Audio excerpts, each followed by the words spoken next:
Rock of Ages is our title, but Rock of Today is the theme for this session of Music in the Round, which we're exploring week by week many different kinds of music and music making, from the harpsichord and the lute to the blues, and today the top 10. What you've just heard was, in fact, a top 10 number from last autumn called Jeepster, and the composer is our guest of honour for tonight, Marc Bolan. In this programme, he'll be singing some of his songs with his group T-Rex, short for Tyrannosaurus Rex, which means, I think, Mark will correct me if I'm wrong, a king-size version of a very extinct animal like a dinosaur. But there's nothing extinct about T-Rex. Last year they sold literally millions of records, and they're hard at it again this year. A few of their fans, just a few of the thousands, have squeezed into the Cockpit Theatre here in London, and they'll have a chance to ask Mark some questions later in the programme. But I'll begin with my own question, if I may, Mark, asked out of friendly ignorance. That number you just did, Jeepster, is that by any stretch of the imagination rock, or is that something different? Did we get the title right? Is it rock? Well, it could be. It's more like, 70s rock as opposed to the early things, the early rock things that people think of rock. What's the difference? When you say 70s rock, what does that mean? It's the quality, man. Those early records were really incredible, but they weren't sort of stereo or anything, and there was very little bass on them, And what I'm really interested in doing is getting the excitement down that was generated, that I felt as a kid, certainly in those things. But it's a different sound.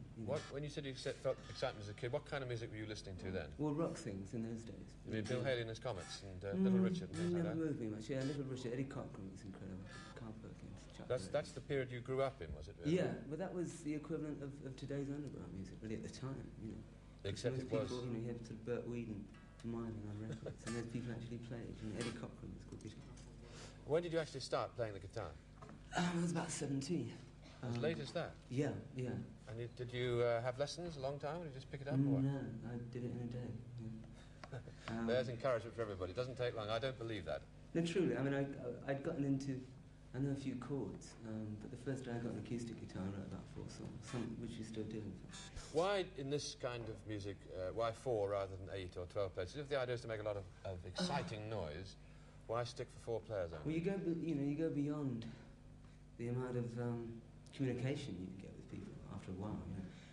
I started out, just with 2 people, and slowly I augmented it when I thought I could cope with it, but I enjoy working with perhaps a string section. So there's a lot of people. I wouldn't want to have that responsibility of having to work with them all the time. But this is your basic T-Rex group of 4 players. Sure, yeah, and it's a question of economics as well, believe it or not. I mean, to go on the road is incredibly expensive. We have to find a grand a week before you even play.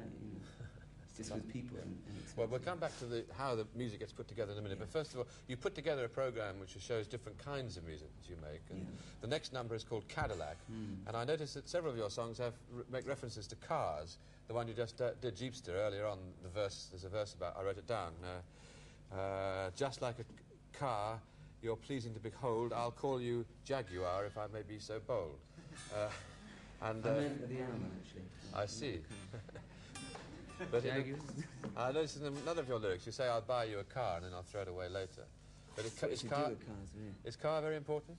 Are cars important? A Cadillac, I mean, I've got that from an amazing car which someone gave to me at one point.